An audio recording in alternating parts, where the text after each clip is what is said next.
Hola a todos, en este video vamos a hablar sobre el análisis de datos cualitativos. Vamos a ver un poco sobre matrices de análisis de datos, sobre el desarrollo del apartado de discusión y sobre las conclusiones. Primero vamos a pensar que el análisis tiene tres momentos. Un primer momento es la reducción, donde hacemos una codificación, selección de los temas, categorización del análisis en base a los datos que tenemos. Toda la información que obtenemos a través de nuestros instrumentos la vamos a condensar y vamos a seleccionar cuáles son los datos que nos sirven para nuestro estudio. Después viene una fase de despliegue. El despliegue consiste en presentar los datos de una forma visual, lo que nos va a permitir poder observarlos de una forma ordenada y va a facilitar el proceso de análisis.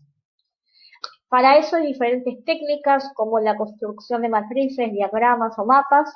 Acá vamos a ver específicamente cómo hacer una matriz. Y finalmente una fase de extracción. En esta fase lo que hacemos es extraer el sentido de los datos, dándoles un significado a través de nuestra reflexión, pero también de la comparación, tanto entre los datos como la comparación con las teorías y los estudios previos. ¿Para qué sirve la matriz de análisis de datos? La matriz nos va a permitir ordenar los datos que tenemos presentándolos de una forma visual. Así podemos organizar la información y nos resulta más sencillo el hacer el análisis. Acá vamos a ver un poco sobre cómo es la construcción de la matriz, algunas consideraciones al respecto. Las matrices cualitativas, que son matrices en las cuales se vuelca generalmente bastante texto, consisten en un cruce de filas y columnas. Lo que vamos a poner en cada fila o columna depende de cómo diseñemos este instrumento. Entonces, según el propósito que tenga la matriz, según nuestro objeto de estudio, lo que estamos estudiando, las técnicas que implementemos y los datos que hayamos obtenido, podemos moldear, construir nuestra matriz. Por lo tanto, el desarrollo de la matriz es una construcción artesanal que realiza el investigador. La vamos a diseñar para que sea útil a la visualización de nuestros datos, que nos facilite la comparación y la interpretación. Además, en una investigación podemos tener más de una matriz de análisis de datos de acuerdo a las necesidades de nuestro estudio. Y otra cuestión a tener en cuenta es que las matrices son diseños flexibles, o sea que no significa que la que diseñamos al principio tenga que quedar así si vemos que se le pueden hacer cambios que resulten más efectivos para visualizar los datos. Acá tenemos un ejemplo de matriz. Esta podría ser la matriz para analizar entrevistas. En la primera columna tenemos la categoría, en la segunda tenemos el dato puro y en la última columna tenemos la interpretación. En la primera columna entonces tenemos las categorías. Las categorías van a ser esos ejes o temas centrales de nuestro análisis que los podemos tomar en base a nuestros objetivos, nuestras preguntas, o podemos unir varias preguntas de nuestra entrevista y de ellas extraer categorías de análisis. En la columna de datos vamos a escribir los datos que nos aportaron los entrevistados. Acá podemos ver que está separado internamente por entrevistado, de forma que para una categoría veamos cada entrevistado qué es lo que dijo. Acá lo ponemos en forma textual, exactamente lo que dijo.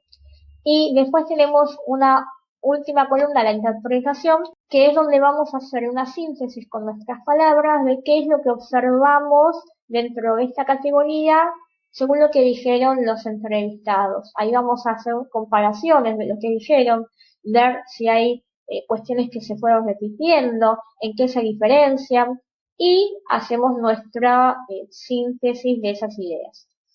Acá tenemos otro ejemplo de matriz. Cada columna corresponde a una categoría y en las filas tenemos la descripción donde pondríamos el dato, la interpretación de cada categoría y una interpretación general.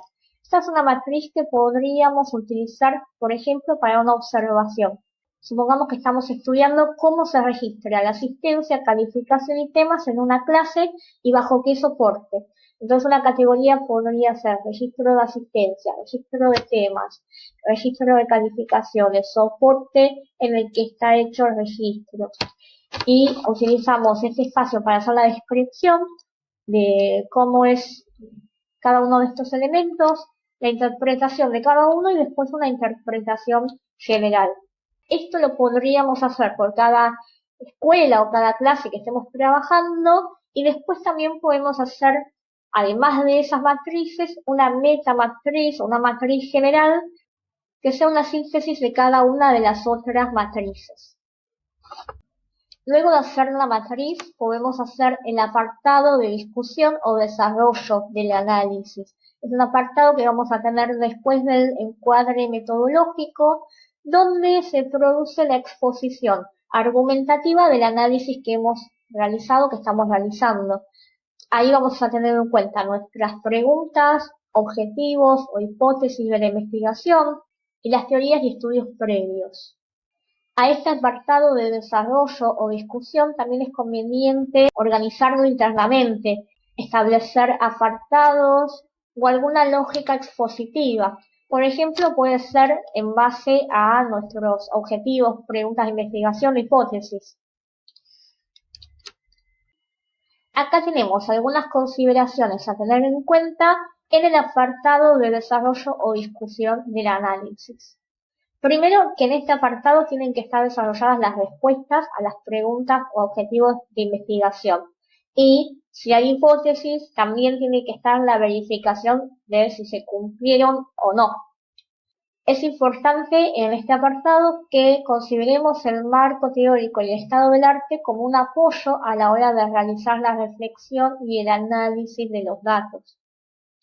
Si nuestros resultados difieren de los estudios que encontramos que son muy similares al nuestro, también es una oportunidad para considerar por qué. ¿Qué es lo que se diferencia? ¿Es una cuestión metodológica? ¿Es una cuestión del contexto? ¿O cuáles pueden ser los motivos?